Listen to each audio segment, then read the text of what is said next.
बिस्मिल्लाहिर्रहमानिर्रहीम, अस्सलाम वालेकुम नाज़रीन। आप देख रहे हैं प्रोग्राम दिला स्टार। मैं हूं यासिर रशीद और प्रोग्राम में मेरे साथ मौजूद हैं सीनियर तजियाकार राना मोहम्मद अजीम साहब। नाज़रीन, नए सियासी इत्तेहाद में तेज़ियाँ दिखाई दे रही हैं और तमाम जमातें जो हैं वो तेज़ियों में हैं, लेकिन पाकिस्तान मुस्लिम लीग नून जो है वो तेज़ गाम जैसी तेज़ी के अंदर दिखाई दे रही है। दो मुलाकातें अब तक MKM पाकिस्तान से हो चुकी हैं। आज भी अहम मुलाकात थी और उस मुलाकात के बाद जो बातें मंजर आम पे आ रही हैं उससे सीट एडजस्टमेंट वाला मंजरनामा तो दिखाई नहीं दे रहा। पाकिस्तान पीपल्स पार्टी जो है वो उनके बारे में बातें ये कर रही हैं कि जब इलेक्शन आता है तो तब इनको याद आ जाता है सिंध का। उससे पहले पाकिस्तान मुस्लिम लीग नून को सिंध याद नहीं आता। पाकिस्तान मुस्लिम लीग नून सिंध के अंदर क्या करना चाहती है? जमीयत उलमा इस्लाम फे, GDA, MKM, इसके साथ इत्तेहाद मजबूरी तौर पे होगा या MKM उस सिलसिले की एक पहली कड़ी है और आखिरी कड़ी ही साबित होगी और दूसरी जमातें जो हैं वो पाकिस्तान मुस्लिम लीग नून के साथ नहीं खड़ी होंगी? क्योंकि अभी तक मौलाना फजलुर रहमान साहब से कोई बाकायदा राबिता या मुलाकात नहीं हो सकी। टेलीफोनिक गुफ्तगू हुई लेकिन उसके अलावा बाज़ाब्ता तौर पर मुलाकात नहीं हो सकी। वो मुलाकात का ना होना क्या आने वाले दिनों में खलीज को पैदा करेगा या फिर कौमी हुकूमत ही में बनती दिखाई देगी? इस पूरे मंजरनामे में पाकिस्तान पीपल्स पार्टी क्या गेन कर सकती है, PMLN क्या गेन करेगी, और PTI के बारे में जो बातें हैं कि PTI के वोट बैंक को अगर कोई तोड़ना चाहता है या उसे हासिल करना चाहता है तो उस पर कामयाब कौन होगा? IPP, PTI parliamentarian, PMLN, PPP या कोई और? इसी पे बात करते हैं। राना साहब की तरफ बढ़ते हैं। राना साहब, सबसे पहले बात जो है वो MKM के साथ होने वाले PMLN के वफ्द की मुलाकात की, क्या समझते हैं? क्या बातें लेकर ये गए, किस तरह के जवाबात मिले और इससे फायदा किसको होगा? बिस्मिल्लाहिर्रहमानिर्रहीम, अस्सलातु वस्सलामु अलैका या सय्यदी या रसूल अल्लाह, अस्सलातु वस्सलामु अलैका या सय्यदी या हबीब अल्लाह। या सर, या तो आप मासूम हैं या जानबूझ के ऐसी बात कर देते हैं कि आप अपने मुंह से कुछ कहना नहीं चाहते। तो बात बड़ी सिंपल सी है कि MKM ने जो कल कहा प्रोग्राम में, जो परसों कहा प्रोग्राम में, वो आपके सामने है। आज ये गए थे वहां पे, हाल ही MKM से मुलाकात नहीं हुई। इनके एक साहब का MNA से बात हुई जो ज़ात से, इनकी पीर पगारा से मुलाकात हुई, सबसे मुलाकात हो गई। इनकी जमीयत उलमा इस्लाम के कुछ लोगों से मुलाकात हुई, इनकी GDA के कुछ लोगों से मुलाकात हुई। इन्होंने फिर मिलकर एक प्रेस कॉन्फ्रेंस की, MKM के साथ मुलाकात। और मैं आपको ये अंदर की खबर दे रहा हूँ, तस्दीक शुदा खबर। MKM ने इन्हें वाज़े तौर पर कह दिया है कि जनाब, हम कराची के अंदर, हैदराबाद के अंदर अपनी जीती हुई नशिस्तें जो हमारे पास थीं, उनमें से किसी एक नशिस्त को भी आपको नहीं देंगे। जो नशिस्त पीपल्स पार्टी के पास थी, अगर आप उस पर इलेक्शन लड़ते हैं तो MKM आपकी इखलाकी तौर पर सपोर्ट करेगी और बाकी सिंध के अंदर हम सीट एडजस्टमेंट कर लेंगे। यानी ये लेके गए थे 5 सीटें कराची में, 4 सीटें हैदराबाद में, ये हमें मिलेंगी। 12 सीटों का टारगेट था सिंध के अंदर से, उसका तो हो गया यासर साहब जवाब। और उस जवाब के बाद क्या खूबसूरत बात की ख्वाजा साद रफीक साहब ने, और उन्होंने कहा जी MKM और मुस्लिम लीग नून के इत्तेहाद से पूरा मुल्क मुस्तफीद होगा। अब जरा मुझे इस फिक्रे को मैं बड़ा तलाश कर रहा हूं कि मुस्तफीद किस तरह होगा। इस पूरे मुल्क के अंदर क्या ऐसा इन दो जमातों के इत्तेहाद से हो जाएगा कि पूरा मुल्क मुस्तफीद होगा? क्या आटा सस्ता हो जाएगा? क्या चावल सस्ते हो जाएंगे? क्या तलीम मुफ्त हो जाएगी? क्या इलाज फ्री होगा? क्या ट्रेन के किरायों में फर्क आ जाएगा? क्या पेट्रोल की कीमत कम हो जाएगी? क्या बिजली की कीमत कम हो जाएगी? क्या आम आदमी को रोजगार मिल जाएगा? क्या इस मुल्क के अवाम को वो चीजें मिल जाएंगी जिसके लिए खून निचोड़ कर, इनका खून निचोड़ कर इनसे टैक्स वसूल किया जाता है? किस तरह क्या उससे मुस्तफीद होगा पूरा मुल्क? मुझे यासर, चूंकि आपका बड़ा करीबी राब्ता होता है इनसे, तो इनसे पूछ के मुझे और पूरी कौम को यह जरूर बता दीजिए। सर, मेरा करीबी राब्ता सिर्फ आपसे है सर। चलें, मुझसे है, मैंने आप तक पहुंचा दिया। मेरा करीबी राब्ता इनमें से किसी से भी नहीं है, क्योंकि ये करीबी राब्ता सियासतदानों से रखते हैं या उन लोगों से रखते हैं जो लिखा हुआ कागज पढ़ के सुनाते हैं। हम तो जो हकायक है उसके मुताबिक करते हैं। दूसरी बात है कि आज ख्वाजा साद रफीक साहब ने कहा है कि नए के कवानीन को हम तस्लीम नहीं करते। ये बहुत बड़ा फिक्रा है। ये पहले शाहिद खान अब्बासी कहते थे, अब ख्वाजा साद रफीक साहब ने कहा। कहीं ये डिमांड एमकेएम की तरफ से या किसी और तरफ से तो नहीं आ गई कि आप हमसे वादा करें कि आप नैब को ख़त्म कर देंगे, नायब कवानीन को उसमें कुछ तरमीम कर देंगे या कोई ऐसा मामला कर देंगे। देखिए ये बड़ा एक किसी तरफ से इनको ये बाकायदा तजवीज़ नहीं कह सकते, मुतालबा आया, उस मुतालबे की रोशनी में ख्वाजा साद रफीक साहब ने ये बात की है। लेकिन एमकेएम को नैब से कितने मसाइल हैं ये सभी जानते हैं। एमकेएम को तो नैब से इतना मसला नहीं, बल्कि उनके तो केसेस ही और तरह, उनके केसेस। कौन कहता नहीं मसला? आपके मैं सदके जाऊं आप पे यार।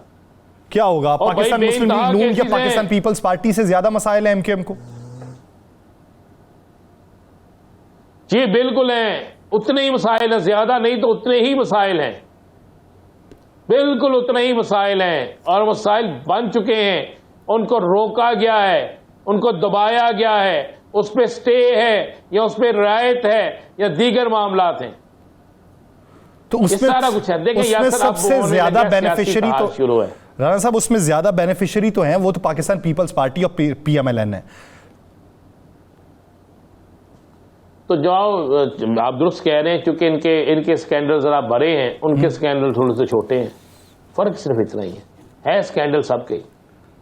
अब देखिए ना, मुझे एक बात बताएं, मैं सुबह से टीवी पे देख रहा हूँ, कल से टीवी में देख रहा हूँ फराह गोगी का, कि फराह गोगी ये कर गई, फराह गोगी ये कर गई, एक प्रॉपर्टी टाइकॉन जो है उसका बेटा वो इस्तेमाल होता रहा। पकड़े भाई उसे, उसको अभी तक पकड़ा क्यों नहीं गया भाई? फराह गोगी को बाइट से लाया क्यों नहीं जाता? उसने जुर्म किया, उसको क्यों नहीं पकड़ा जाता? उसको पकड़ के लाएं, लाकर बेनकाब करे और फिर बेनकाब करे उन तमाम लोगों को जिन्होंने रिश्वत दी, जिन्होंने रिश्वत ली, जो बीच में मिडल मैन थे। कहां गए वो लोग? मुझे एक बात बता दें, हमारे साबिक वजीर आला उस्मान बुज़दार साहब कहां हैं? इल्जाम है कि उनके जो अहकामात मिलते थे उनके थ्रू ये सारा कुछ होता था, उन पर इतने मुकदमात हैं, नैब उन्हें इश्तिहारी करार देती है, नैब उन्हें नोटिस जारी करती है, उसको आप पकड़ते नहीं। जिनको पकड़ना चाहिए, जिनका आप नाम लेते हैं, आप उनको पकड़ते नहीं। पकड़ें, करप्शन को जड़ से मुकाएं, खत्म करें। ये कभी नहीं होता किसी मुल्क के अंदर कि आप ये कह दें जनाब फलां का फलां से करीबी तल्लक था और उसने इस वजह से करप्शन की। मुल्ज़म करप्शन करने वाला है, उसका किससे तल्लक था, किससे तल्लक नहीं था, उसका जुर्म तल्लक वाले का कोई जुर्म नहीं होता। नमाज जिसने पढ़ी है हिसाब उसने देना है, गुनाह जिसने किया है हिसाब उसने देना है, अजर भी उसको मिलना है और गुनाह भी उसको मिलना है जिसने जो किया है। ये बड़ा क्लियर है, कानून कहता है आपका जो कानून कहता है आपने उसके मुताबिक चलना है। यहां पर तो हिसाब ही नहीं हो रहा किसी चीज का। अब तो सब तो चल पड़े हैं कि चलें जी जाके हम जाके इलेक्शन आ गया, इलेक्शन आ गया तो फिर इलेक्शन में किसी को नीचा दिखाएं, बुरा दिखाएं। आपने एक सवाल किया ना कि क्या इस सारे इत्तेहाद का फायदा, ये सारी हमदर्दियों का फायदा पीटीआई का वोट किसी को मिलेगा? चले मैं आपको ये खबर दे रहा हूं, पीटीआई का वोट किसी आजाद उम्मीदवार को भी नहीं मिलेगा। सियासी उम्मीदवार तो बड़ी दूर की बात है, सियासी उम्मीदवार तो बहुत दूर की बात है ना। पीटीआई का वोट सिर्फ पीटीआई के उम्मीदवार को मिलेगा। वो वोट 100 में है, वो वोट 1000 में है, वो वोट लाखों में है, वो वोट करोड़ों में है, जितनों में भी वोट है वो पीटीआई के उम्मीदवार को ही मिलेंगे। एक बात आप ज़ेहन-नशीन कर लें, ये मैं नहीं कह रहा, ये खुद मुख्तलिफ सियासी जमातों के उम्मीदवार कह रहे हैं और ऐसा ही होगा। राणा साहब, आप बातें कर रहे हैं कानून के मुताबिक, लेकिन माजरत चाहता हूं इस पर माइंड ना कीजिएगा, आपने कानून सही पढ़ा ही नहीं है सर, कानून और है। नहीं मैंने तो पढ़ा ही नहीं, कानून तो सारा पढ़ा ही आपने है। कानून देखें, यहाँ आपने पढ़ा है या पाकिस्तान के उन सियासतदानों ने पढ़ा है, और किसने पढ़ा है? आप बता दें मुझे, फिर मेरी तशरीह कर दें, मुझे थोड़ी सी सलाह कर दें ताकि यासर साहब मैं भी समझ सकूं। आपने सर वो कानून पढ़ा है जो किताबों में लिखा हुआ है? सर कानून इस वक्त दिमागों के अंदर, किसी टाइम दिमागों के अंदर चलने वाली चीजें भी गलत साबित हो जाती हैं यासर साहब। मैंने बहुत दफ़ा चीज़ें उल्टती देखी हैं, मैंने बहुत दफ़ा चीज़ें तब्दील होते देखी हैं, मैंने बहुत दफ़ा बहुत सी चीज़ें गलत होते देखी, बहुत दफ़ा, एक दफ़ा नहीं, 2 दफ़ा नहीं सर, वो गलत भी किसी का सही है सर, 4 दफ़ा नहीं, 5 दफ़ा। बस जिस तरह आप ले लें मिसाल को, तो मैं आपको बड़ा क्लियर कर रहा हूँ। आप ले लें, आज जो खैबर पख्तूनख्वा के वज़ीर आला बने हैं, हलफ बर्दारी की तकरीब हुई है, जिन्होंने हलफ उठाया है, क्या कोई सोच सकता था ये वज़ीर आला बनेंगे? क्या इनका नाम जस्टिस रिटायर्ड हुसैन साहब का नाम था? मेरे पास तो इतला ये है कि 2 सियासी जमातों ने अपने बंदे दिए थे, और जहन की इतला तो यही थी कि जहन की इस्लाह भी यही थी कि शायद वैसे ही होगा, लेकिन नहीं हुआ ना। अपनी बात करने के बाद नवंबर, दिसंबर, जनवरी, नवंबर, दिसंबर, जनवरी, फिर 8 फरवरी। अच्छा, अपनी बात सर, अपनी बात करने के बाद आप फिर उस पर ही तो रिबटल ना दें। कल जब हमने बात की थी तो तरीका कार के ऊपर बात की थी, आपने मुझे आगे से जवाब ये दिया, तो कौन सा तरीका कार, कौन सा यहाँ पे चलता है तरीका कार? तो सर कल आप मुझे रिबटल दे रहे थे, कल मुझे रिबटल दे रहे थे, अब आप वो उस बात के ऊपर कह रहे हैं कि ये नाम पता नहीं कहां से आ गए। नहीं, मैं वर्ड्स वो यर्स कह रहा हूँ, मेरी बात सुन ले हजूर किबला, सुना तो करें। आप भी बड़े मियाँ साहब की तरह बात सुनना गवारा ही नहीं करते, बाबूजी की तरह। हाँ, मैं इतना तो शान और शौकत वाली जिंदगी गुजार रहा होता था। क्या ही करती है। हाँ, तो बात तो सुना करें हजूर। बात ये है, बड़ी सिंपल, सादी और क्लियर सी बात ये है, चंद एक जगहों पर ये सारा कुछ हो सकता है जहां पर 1, 2, 3 या 4 या 5 का मामला हो। जब इलेक्शन होते हैं, जब इलेक्शन पूरे मुल्क में होते हैं, जब उम्मीदवार बाहर निकले होते हैं, जब वोटर अपने वोट का तहफ़्फ़ुज़ कर रहा होता है, जब कैंडिडेट अपने वोट का तहफ़्फ़ुज़ कर रहा होता है, जब उम्मीदवार का सारा कुछ दांव पे लगा होता है, तो उस वक्त में हालात बिल्कुल तब्दील होते हैं। और कभी भी कोई भी इंतजामिया ये नहीं चाहेगी कि कोई एक ऐसी तहरीक बन जाए, कोई एक ऐसा मामला बन जाए कि जो आज तक नहीं बना, तो उस वक्त में फिर आपको इलेक्शन के अंदर, इलेक्शन में वही रिजल्ट देना पड़ता है जो रिजल्ट होता है। अगर आप उस रिजल्ट को तब्दील करते हैं, मसलन आज मैं नहीं कहता, आज ख्वाजा साद रफीक साहब ने कहा है, एमकेएम ने कहा है कि यह ना हो कि वोट किसी को पड़े, निकले किसी के। अगर ये बात 3 महीने पहले शुरू हो गई है, तो फिर आप अंदाजा लगा लें 3 माह बाद क्या ऐसा होने देंगे? क्या लोग अपने वोट का तहफ़्फ़ुज़ नहीं करेंगे? क्या उम्मीदवार अपने वोट का, अपने वोटर का तहफ़्फ़ुज़ नहीं करेगा? अगर नहीं करेगा और जो खदशात हैं इसी तरह हो गया, तो यासर फिर तो इलेक्शन ना रहे ना, फिर तो मामला किसी और तरफ चला गया। जो बात मैं कल कह रहा था, मैं आज भी कह रहा हूं कि हमें वो चीजें नजर नहीं आती। किस तरह नजर आए? मेरा लीडर उठता है, मैं लीडर किसको कहता हूं? अपने मुल्क का वजीर आजम जो होगा, अपने मुल्क का जो वजीर खारजा होगा, अपने मुल्क का जो सदर होगा, वो हमें पहले तलकीन करता है, हमें कहता है जनाब ये चोर है, आपने इसके पीछे नहीं जाना। हम मान लेते हैं। 4 दिन बाद वो कहता है जनाब ये साधु है, इसके साथ इत्तेहाद कर लिया है, फोकियत मिलेगी, हम फिर मानने चलने जाते हैं। यानी मैं इस चीज के खिलाफ हूं कि अगर एक बंदा कल गलत था, अगर उसने इस्लाह कर ली है, तो फिर हमें समझाएं कि उसने इस्लाह किस तरह की है, फिर हमें कायल करें कि उसने जो अपनी इस्लाह की है, जो अपनी गलती मानी है, जो अपनी गलती छोड़ी है, जो अपनी बुराइयां छोड़ी हैं, जनाब आप नहीं होगा, फिर तो ठीक है। और अगर वो बुरा ही है और बुराई नहीं छोड़ी और कल आपसे वो इत्तेहाद खत्म कर देता है, कल आपको वो टींगा दिखा देता है, तो आप कहते हैं नहीं जनाब हम तो वैसे इसे समझाने गए थे, है ये बड़ा। तो मैं भी तो कल यही सवाल एमकेएम के रहनुमा रेहान हाशमी साहब से कर रहा था कि 5वीं बार आपने रिश्ता कर लिया, आपको हर बार रिश्ते के ऊपर एतराज था, कभी किसी से, कभी किसी से, कभी किसी के। 5वीं बार नहीं यार, यही तो आपकी गलती, आप रिश्ते भूल जाते हैं। 8वीं बार चले।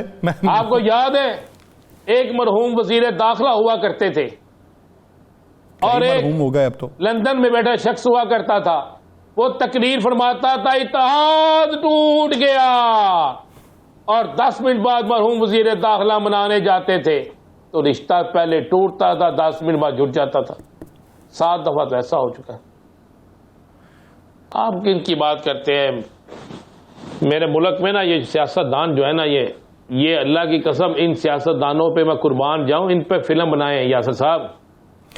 फिल्म क्या इन पर बेहतरीन सी एक फिल्म बनाए, चलती फिरती रोजाना की बुनियाद पे किस्त नहीं, ये जो फिल्म है ना, ये लोग देख गए कि थक गए हैं। एक और फिल्म बनाए, प्रोड्यूसर साहब भी सुन रहे हैं, इनको भी कहेंगे फिल्म बनाए इन पे। प्रोड्यूसर के पास इतना और सरमाया फिल्म नहीं को सर, हम फिर तो गरीब हकीकत आदमी में सबके सामने लाएं।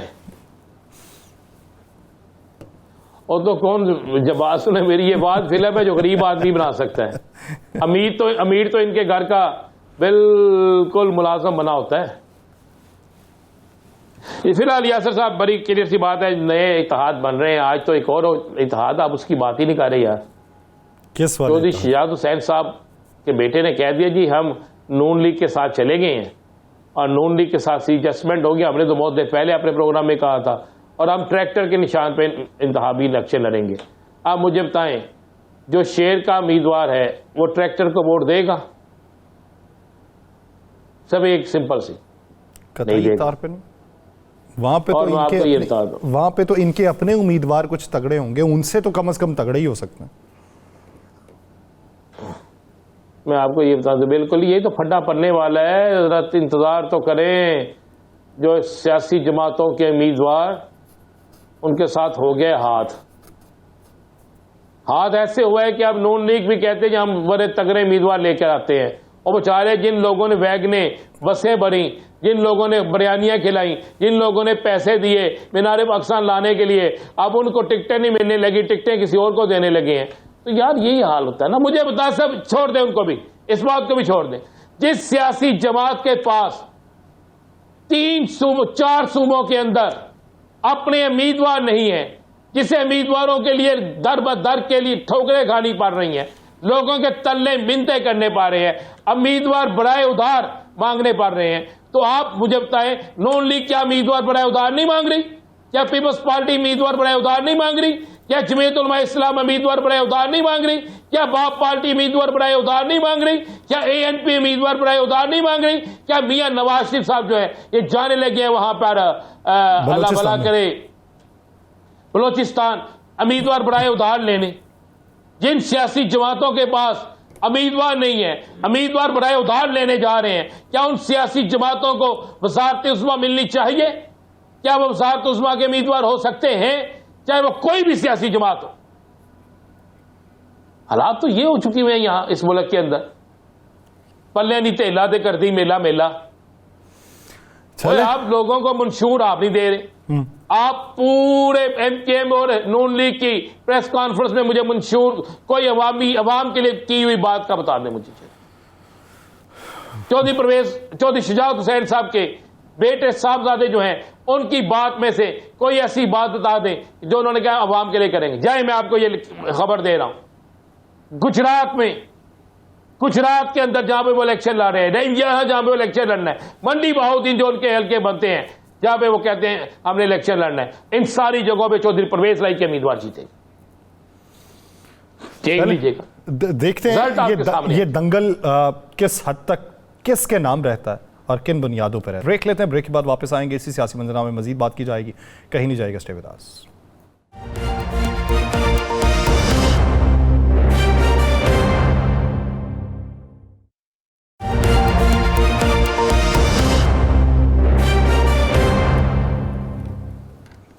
ब्रेक के बाद खुशामदीद नाज़रीन। सियासी इत्तेहाद के ऊपर बात हो रही है, इस पर राय राणा साहब अपनी रख चुके हैं, लेकिन ये जो इत्तेहाद दोबारा से बन रहे हैं, क्या वो बात जो अभी माजी करीब है, बहुत दूर की नहीं है। जिस पार्टी से भी पूछा जाता था तो वो ये कहते थे कि हम जिस तरीके की खदमात फ़राहम कर रहे हैं, इन खदमात के एवज़ अगले मैदान में हम खुद उतरेंगे, हमारा अपना अपना मैनिफेस्टो होगा, एक दूसरे से मुकाबला करेंगे।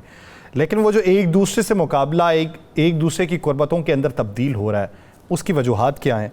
क्योंकि शर्जील मेमन साहब जो पाकिस्तान पीपल्स पार्टी के रहनुमा हैं, वो कहते हैं कि 16 माह की हुकूमत के दौरान मईशत ठीक करने में पाकिस्तान मुस्लिम लीग नून नाकाम रही, यानी वो एडमिट कर रहे हैं कि इस पूरे मुआशी मंजरनामे में जो कारकर्दगी होनी चाहिए थी वो डिलीवर नहीं कर पाए। बैड गवर्नेंस का यानी मुजाहरा हुआ, उसमें लूप होल्स थे। तो इसके ऊपर दीगर जो इत्तेहादी जमातें हैं वो क्या राय रखती हैं, और ये जो इत्तेहाद बन रहे हैं, इन्हीं इत्तेहाद के मद्दे मुकाबिल दूसरी पार्टी उन्हें कौन सी दिखाई देती है कि जिसके अगेंस्ट वो इत्तेहाद बना रहे हैं? क्या वही जो माजी करीब में उनके अपने इत्तेहाद में शामिल थी, या कि कोई और पार्टी? इसी पे बात करते हैं। जमीयत उलमा इस्लाम फे के सीनियर रहनुमा मुफ्ती किफ़ायतुल्लाह साहब ने हमें ज्वाइन किया। मुफ्ती साहब बहुत मशकूर हैं आपके वक्त। मुफ्ती साहब, मौलाना फजलुर रहमान साहब कहते हैं जी जमीयत उलमा इस्लाम फे जो है वो नज़रियाती सियासत पे यकीन रखती है, तो क्या ये पाकिस्तान मुस्लिम लीग नून MKM के साथ जो मुलाकात कर रही है, या फिर पाकिस्तान मुस्लिम लीग नून एक सर्वे के बाद ये इस बात पे तकिया किया हुआ है कि हम इलेक्टेबल्स को शामिल करेंगे, क्या ये नज़रियाती सियासत है?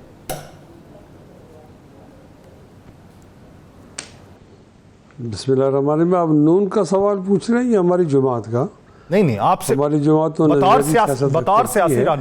बतौर सियासी रहनुमा पाकिस्तान मुस्लिम लीग नून के बारे में आपकी राय जानना चाह रहा हूं।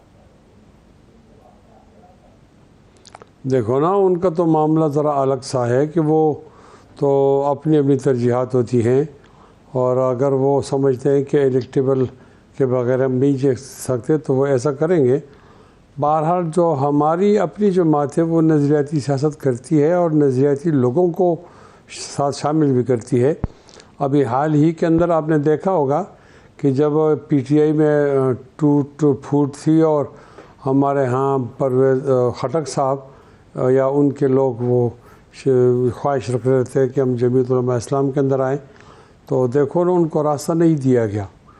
तो इसका माना ये कि हम तो अपने मौके पे खड़े हैं कि जैसी भी है, लेकिन नज़रियाती लोग आएँ। ठीक है, कुछ 10% या 5% ऐसे लोग भी होते हैं इलेक्टेबल, लेकिन मैं कहता हूँ कि हमारी बुनियाद अभी तक ठीक है, और नून वालों को भी यही मशवरा देंगे कि ये जो लोग आते हैं इनके जाने में फिर देर नहीं लगती। ठीक है, अभी तो आप उनकी खदमात ले लेंगे, लेकिन ज़्यादा अपने कारकुन को तरजीह देनी चाहिए और नज़रियाती लोगों को तरजीह देनी चाहिए जिनके नज़रियात मुस्लिम लीग नून के साथ हम आहंग हैं, तो वो ऐसा करें। वरना ये आज आएंगे और कल जाएंगे, तो खाना बदोश किस्म के लोग हैं, इनको इशारे होते हैं तो आ जाते हैं, इशारा वापस चले जाते हैं, तो उस वक़्त आपको बहुत ज़्यादा परेशानी का सामना होगा। नज़रियाती सियासत के अंदर अपने कारकुनों को तरजीह देना ज़रूरी होता है।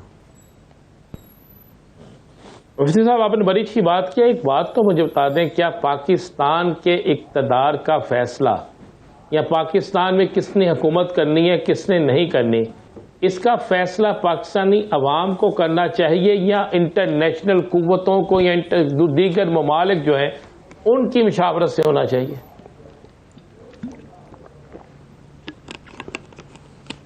देखें ना, जमहूरियत है, उसका तर्जुमा भी मालूम है।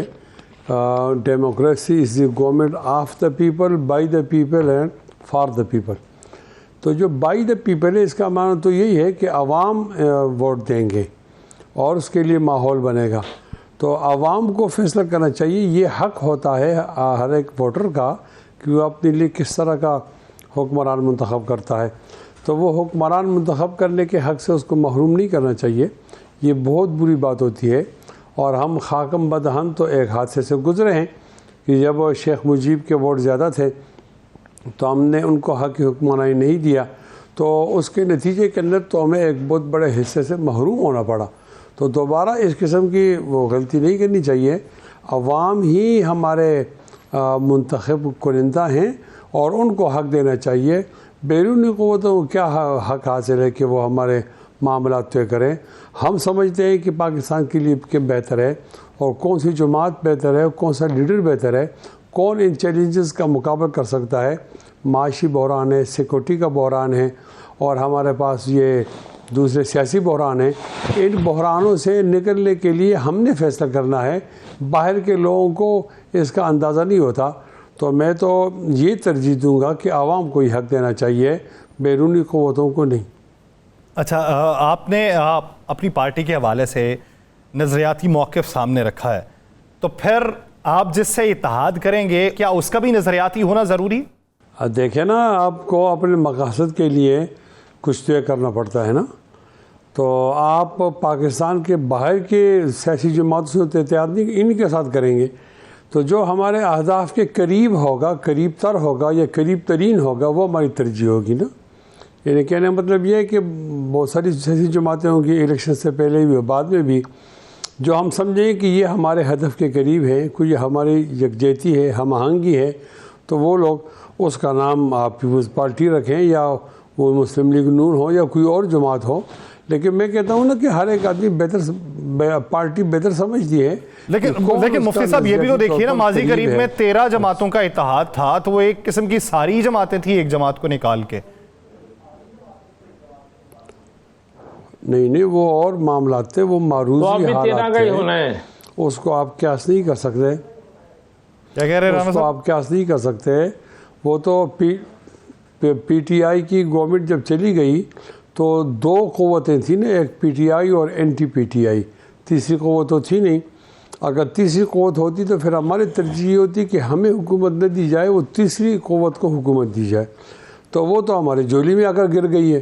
तो झोली में गिरी हुई चीज़ को हमने उठाया है ना, तो इसलिए आप 13 और 14 ये आदत गिनना मुनासिब नहीं है। वो तो मजबूरी की पोजीशन के अंदर हमने हुकूमत को चलाया।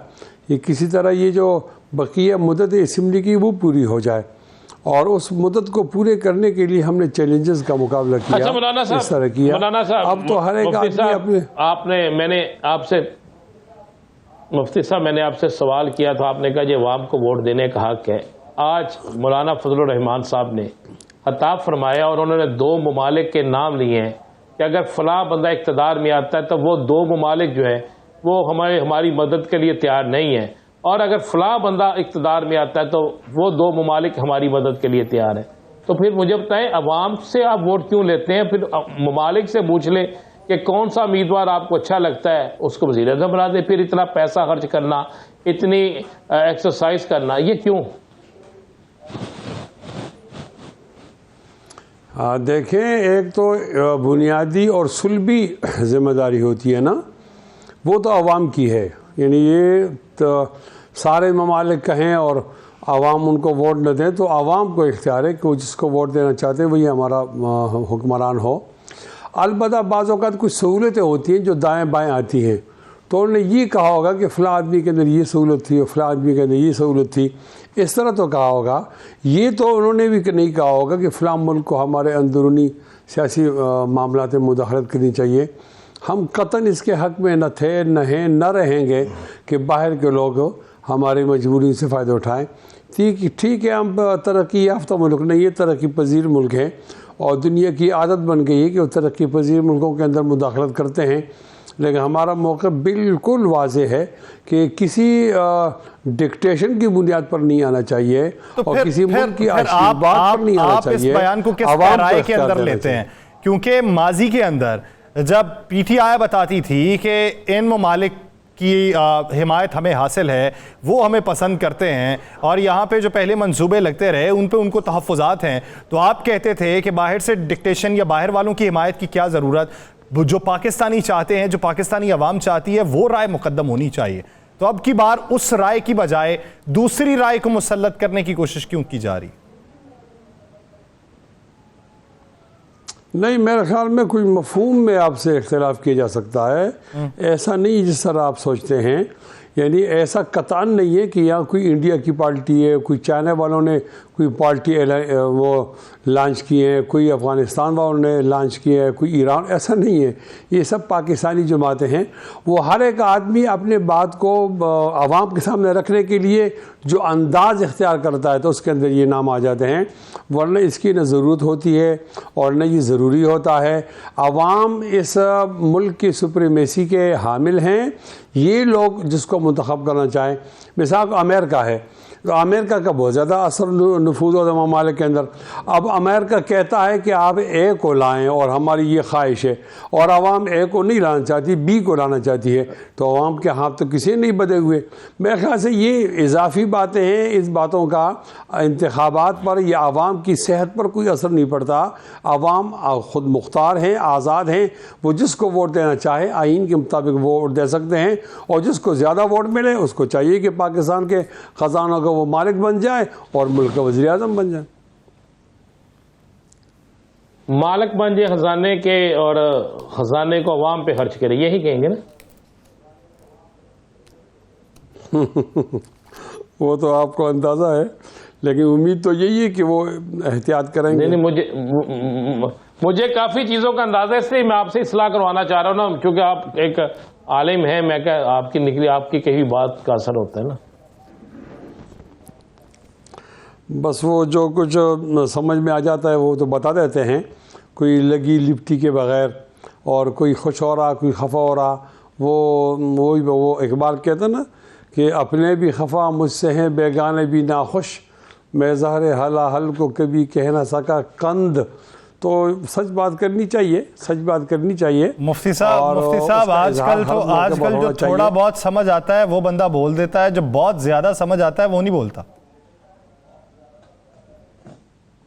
क्योंकि उसके बाद उसको बोलने की इजाज़त नहीं होती। मजबूरियाँ होंगी।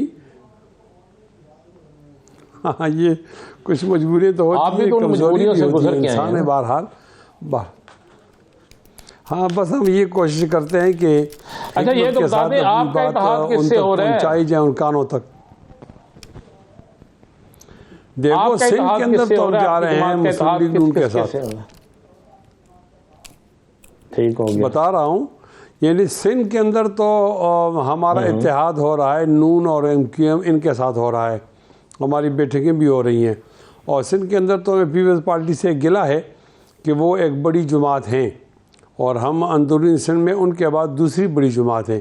तो हम उनको बड़ी जमात तस्लीम करते हैं, वो हमें दूसरी बड़ी जमात तस्लीम नहीं करते। तो पिछले इलेक्शन में भी, उससे पिछले इलेक्शन में भी हमें उनसे गिला रहा कि हमारी चंद सीटें आ सकती थी, लेकिन उन्होंने हमारे साथ ज़बरदस्ती करके हमारी सीटें हरवाई गई। तो वो सर, दूसरी बड़ी जमात का दावा एक तरफ, ज़मीनी हक़ाइक़ के तौर पे कितनी नशिस्तें आपकी थीं अभी पिछली हुकूमत में, और मौजूदा ज़मीनी हक़ाइक़ को देखते हुए आप क्या समझते हैं कि जमीयत उलमा इस्लाम फ़िकी बग़ैर किसी इत्तेहाद के सिंध में कितनी नशिस्तें हो सकती हैं? देखें, आप इस तरह तो न कहें, इस तरह कहें कि अगर आपका बाजू नहीं मरोड़ा गया तो आपकी कितनी नशिस्तें हो सकती हैं। तो ये मैं बताता हूँ, हमारे बाजू मरोड़ने के लिए वो लोग भी मैदान में आ जाते हैं जो लोग आमतौर पर बाजू मरोड़ते हैं, और वो लोग भी आ जाते हैं जिनका बाजू मुड़ा हुआ होता है, वो भी हमारे ताकतवर बन जाते हैं। हमें वहाँ के वडेरे से भी लड़ना पड़ता है। तो हमारी सीटें ज़ाया हो गई, और उसके अंदर पीपल्स पार्टी का हाथ था, तो हमारे एक नाराज़गी तो है। उनको चाहिए ये था कि कुर्बत के अंदर वो नाराज़गियों को ख़त्म करते। अब नाराज़गी नहीं है, इस इलेक्शन में भी नाराज़गी थी, 2018 में, 2013 के अंदर भी थी, 2008 में भी थी। तो हमारी बात को दरखोर इतना ही नहीं समझा गया। अब तो हम मजबूरन जा रहे हैं, और हमें वो गिला नहीं कर सकते। अगर वो हमें आप कहते हैं दूसरी बड़ी जमात का दावा किस तरह किया, ठीक है, हमारे पास नशिस्त नहीं है, लेकिन जहां हम हारे हैं 1000 से 2000 से, तो उनको जमा किया जाए ना, हमारा वोट कितना है और हमें क्यों हरवाया गया। खासकर जो लड़काने की सीट है, इसके अंदर हमारी अगर इस तरह देखा जाए सीटों के हिसाब से देखा जाए, फिर तो PTI सबसे बड़ी सियासी जमात है, वोटों के हिसाब से भी और सीटों के हिसाब से भी। और दूसरी बात, आपसे मैं एक सवाल पूछना चाहता हूँ, पीपल्स पार्टी इतना आपसे ज्यादती कर रही है, आप दूसरी बड़ी सियासी जमात है सिंध की, आपके साथ ज़बरदस्ती की जाती है, आपको जानबूझ के हराया जाता है, और फिर आप 16 माह इक़्तिदार के मज़े भी उन्हीं के साथ लूटते हैं। उस दौरान में एक लफ्ज़ आप मुझे असम्बली में बता दें जिसमें आपने कहा हो कि जनाब ये होता रहे और आप इसकी इस्लाह करें। नहीं, थोड़ी सी वो रिकॉर्ड दुरुस्त करें। अगर आप के सामने चैलेंजेस आती हैं, कोई मकामी मसाइल होते हैं, कोई सूबाई मसाइल होते हैं, कोई मुल्की मसाइल होते हैं। जब मुल्की मसाइल होते हैं तो संजीदगी तो ये है कि फिर उस वक्त आप मकामी मसाइल तो सामने नहीं लाते। वहाँ मुल्की मसला था, हमने चेयरमैन पीटीआई को रुखसत करना था, तो उसके लिए हमने वो संजीदगी दिखाई, वो छोटे छोटे गिले तो नहीं किए और हम उसके अंदर कामयाब रहे। मैं कहता हूँ आप ये ना कहें कि हमने इक़्तिदार के मज़े उड़ाए, वो तो चैलेंजेस का सामना करना था और हमने चैलेंजेस को सामने किया और मुल्क को ग्रे लिस्ट से हमने बचाया। आप बजाय इसकी तारीफ़ करें, आप कहते हैं कि हमने इक़्तिदार के मज़े साथ उड़ाए, ऐसा नहीं है, ये वहाँ मजबूरी थी कि अच्छा, आप चले आप लोगों के मुताबिक तो चले गए, तो लिहाजा हम हमारे झोली के अंदर हुकूमत आ गई ना, तो उसके अंदर तो हम साथ थे, कोई ऐसी बात अच्छा, चले वो झोली में जो आके गिरी शय जिसको उठा के आपने खा लिया, समझते नहीं है कि उससे बदहजमी हो गई है? क्योंकि पाकिस्तान पीपल्स पार्टी 16 माह की खराब मईशत की जिम्मेदारी नून लीग पे डाल रही है और उसी हुकूमत का आप भी हिस्सा रहे हैं, वो खुद भी हिस्सा रही है। तो अगर तो मुल्क को बचाया, रियासत को बचाया, तो फिर ये खराब मईशत की जिम्मेदारी क्यों डाली जा रही? देखें, अगर बहुत ज़्यादा देखा जाए, वो भी देखें तो सबसे बड़ी जिम्मेदारी तो वो 4.25 साल वालों की है ना, उन्होंने तो बिल्कुल उसको गिरा दिया था, हमने फिर भी उठा दिया। लेकिन मैं यहाँ इस मौके पर इंतहाई संजीदा बात करता हूँ कि जब आप मुश्तरका एक मकासद के लिए आगे जाते हैं तो उसमें क्रेडिट भी आता है और डिसक्रेडिट भी आता है। फिर संजीदगी का मुजाहरा ये कि आप अपने हिस्से का बोझ उठाएं और अपने हिस्से का क्रेडिट आप उठाएं। हम ये कहते हैं कोई अच्छाइयाँ हुई हैं तो इसमें हिस्सा बकदर जुस्सा हम भी शामिल हैं, और अगर कोई ऐसी मजबूरी में बोझ उठाया तो हमने भी उठाया है। यानी पीपल्स पार्टी का ये कहना कि इसके अंदर तमाम की जिम्मेदारी नून की और हम बिल्कुल बड़ी जिम्मा हैं, ऐसा भी नहीं है। और मैं ये कहूँ कि पीपल्स पार्टी इतनी जिम्मेदार है कि जितनी नून है, ऐसा भी नहीं है। ज़ाहिर है नून स्टेक होल्डर है और थी और हम लोग पार्टनर थे, पीपल्स पार्टी का हिस्सा बड़ा था, हमारा कम था, तो हमने क्रेडिट को भी एक साथ उठाना है। इवैल्यूएशन अगर की जाए तो क्रेडिट और डिसक्रेडिट की जिम्मेदारी कबूल करनी चाहिए और वो बाहर अपने कंधों के ऊपर रखने की जरूरत, वो बाहर अपने कंधों के ऊपर रखने की जरूरत है। बहुत शुक्रिया किफ़ायत साहब इस हवाले से अपना वक्त देने के लिए। नाज़रीन, एक ब्रेक लेते हैं, ब्रेक के बाद वापस आएंगे, गजा की सूरत हाल के ऊपर बात की जाएगी, कहीं नहीं जाएगा। Stay with us.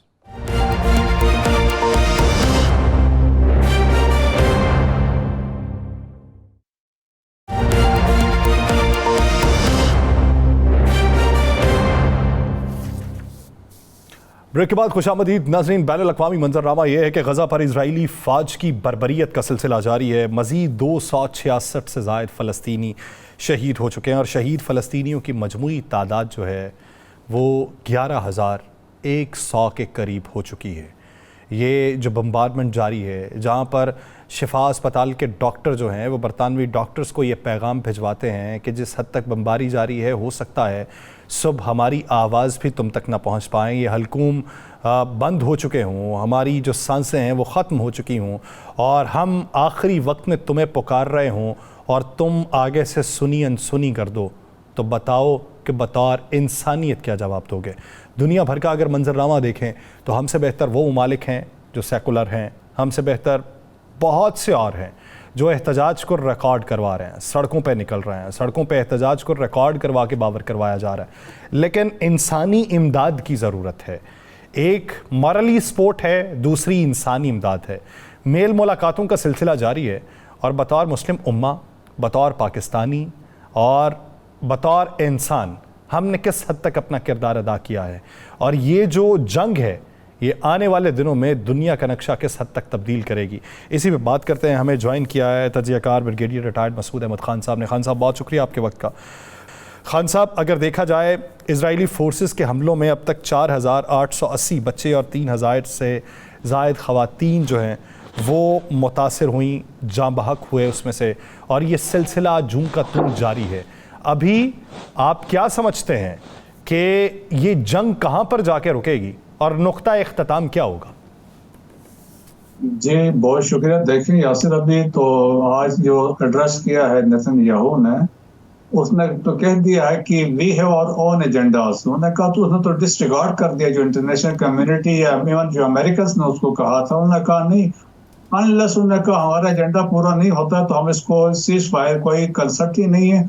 और सेकेंडली उन्होंने कहा अनटिल हमास को हम खत्म नहीं करते हैं, फिनिश ऑफ हमास, और अभी एक ने उसने प्लान दिया है कि जी जो सिक्योरिटी होगी गजा की subsequently they will take over security, इनके पास होगी। पहले उनकी कोशिश थी कि रिस्पॉन्सिबिलिटी दें वेस्ट बैंक में फलस्तीनियन जो गवर्नमेंट है उसको महमूद अब्बास को, देन सब्सिक्वेंटली ऑफर की गई थी इजिप्ट को भी, तो इजिप्ट ने भी रिफ्यूज कर दिया। उन्होंने कहा कि नहीं हम कर सकते हैं, ये मुमकिन ही नहीं है।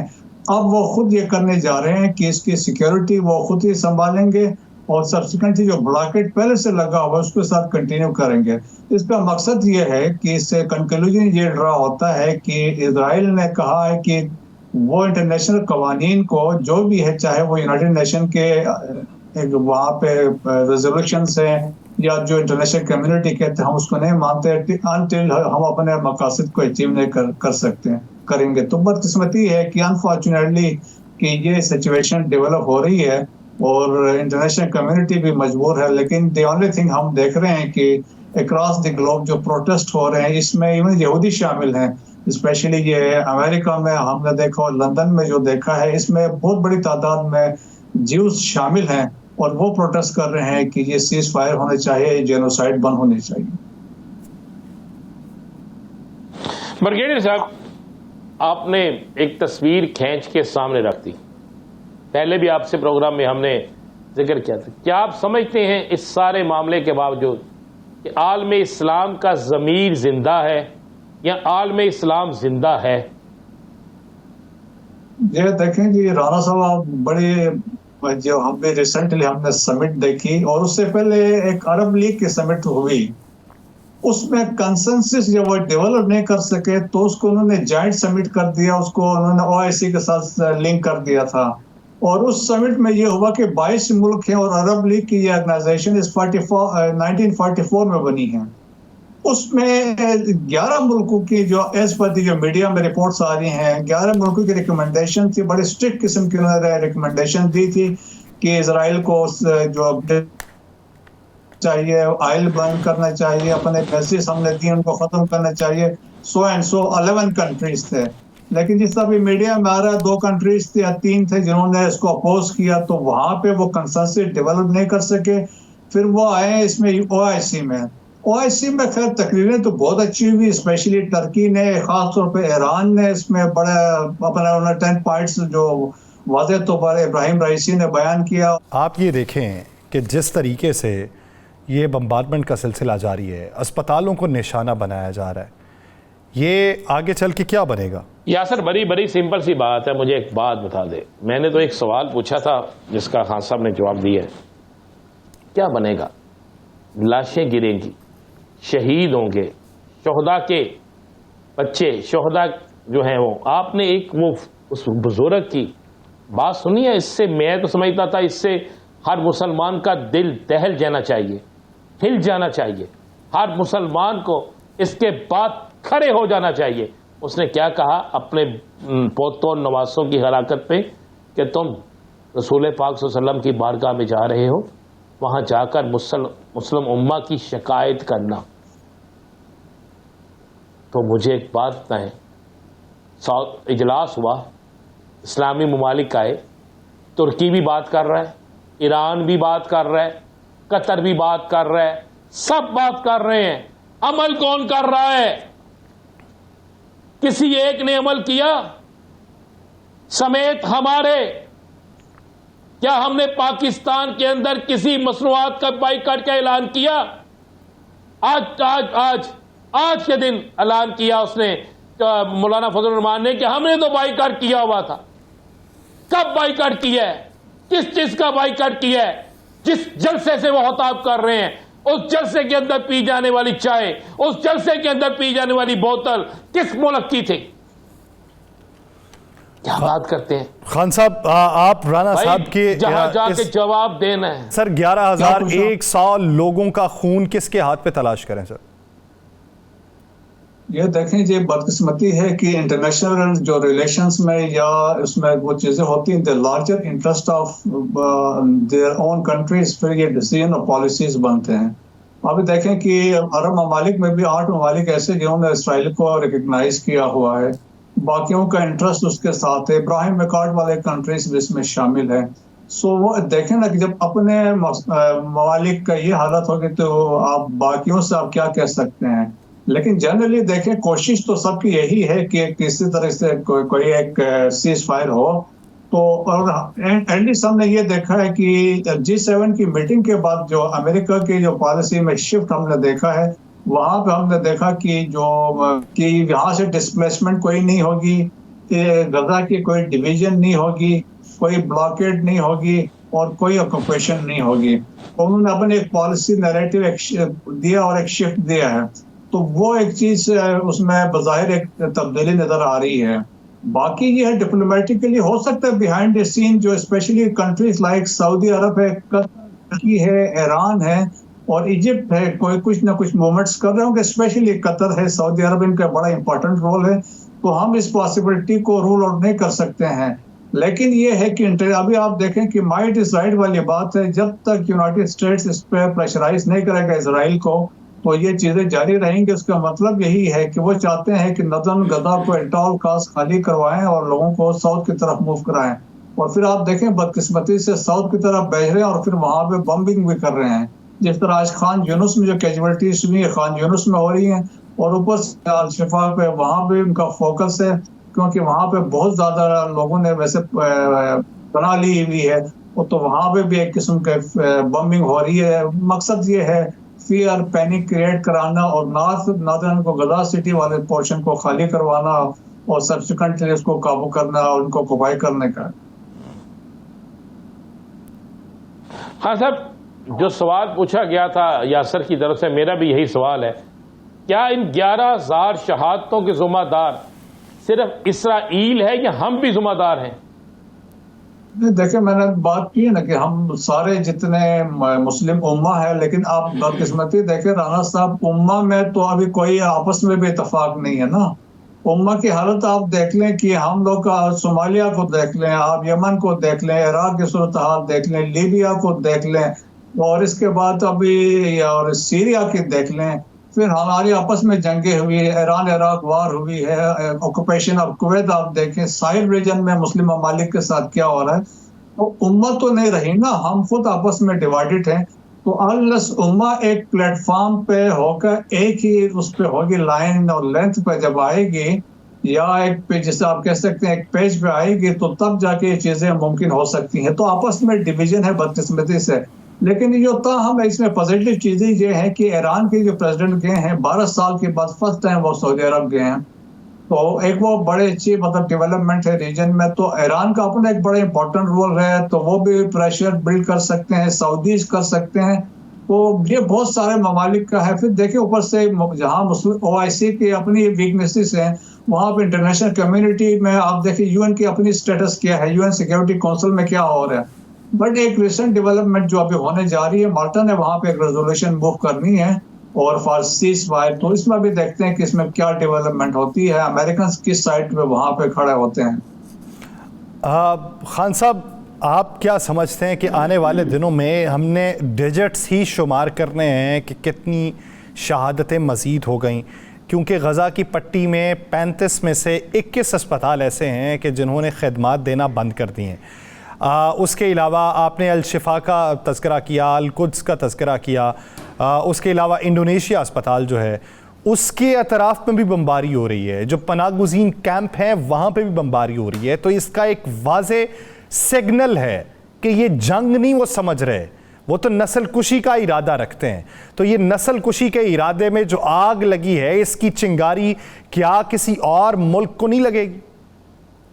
जी देखें कि एक तो आपने जो बात की है वो सही है, जेनोसाइड है ये, और इसमें वो चाहते हैं जियोग्राफिकली, टॉपोग्राफिकली और डेमोग्राफिकली जो गजा की जो पोजीशन है उसको बिल्कुल ख़त्म करना चाहते हैं। एक वो चीज़ है। लेकिन अभी देखें कि हसन नसरुल्लाह ने एक पहले तकरीर की थी, तो उन्होंने एक बड़ा कॉम्प्रहेंसिव किस्म की वो अपना एक आइडिया दिया था किस तरीके से वहाँ पे रीजन की डेवलपमेंट्स हुई हैं। अभी कल उन्होंने दोबारा तकरीर की है, तो उन्होंने उसमें भी वाज़े तौर पर इशारा दिया अगर जंग होगी तो बड़ी लंबी होगी और जीत हमारी होगी। अब ये है कि इनकेस कि यहाँ पे मजालिम अगर रुकते नहीं है, मैं भी अगर अगले चंद दिनों में या अगले हफ्ते में सिचुएशन ऐसे डेवलप होती है तो असल लोगों का खतरा है या जो दुनिया देख रही है कि हिजबुल्लाह वाले कब इसमें एंट्री देते हैं। इनकेस हिजबुल्लाह वाले इसमें आते हैं तो क्योंकि हिजबुल्लाह इज द स्ट्रॉन्गेस्ट जो आप कहने सिविल फोर्स जो है या मलेशिया है, वो बहुत बड़ी फोर्स है। जिस तरह आज उन्होंने हसन नसरुल्लाह ने कहा उनके पास वो यरकबॉन मेरे ख्याल में मिसाइल्स भी आ गए जो शॉर्ट रेंज मिसाइल्स हैं और 500 kg वारहेड वो कैरी कर सकते हैं। वो उनके बड़ी पोटेंशियल्स हैं। फिर सीरिया में भी इनके ग्रुप्स वहां पे हैं, फिर होतीस भी रिएक्ट कर रहे हैं। Although they are 2000 kilometre away but still उनके पास भी पोटेंशियल्स हैं। जब ये अगर लोग कूदेंगे दरमियान में फिर इसराइल के लिए मुश्किलात पैदा होंगी। फिर देखें फिर बाकी जो पावर्स है उनकी कोशिश होगी कि ईरान को इसमें डाल दो। ईरान की बड़ी कोशिश है कि इसमें ना वो दरमियान में ना पड़े, लेकिन फिर कोशिश दुनिया की यही होगी मिसाल के तौर पर बड़े पावर्स की कि ईरान को भी इसमें ड्रैग किया जाए, फिर बाकी कंट्रीज आएंगे, फिर वो एक रीजनल कॉन्फ्लिक्ट में जाएगा। तो कंट्रीज की कोशिश यही है कि वो खुद ना आ जाए तो प्रॉक्सीज वगैरह इसमें यूज हो सकती है। खुद अगर बराह रास्त इसमें इन्वॉल्वमेंट नहीं होती तो प्रॉक्सी के जरिए इन्वॉल्वमेंट हो सकती है। बहुत शुक्रिया ब्रिगेडियर रिटायर्ड मसूद अहमद खान साहब इस हवाले से अपना वक्त देने के लिए। नाज़रीन, प्रोग्राम का वक्त ख़त्म हो जाता है, मुझे और को दीजिए इजाज़त। अपना बहुत सा ख्याल रखिएगा। मुलाकात होगी अगले हफ्ते अल्लाह ने के बाद।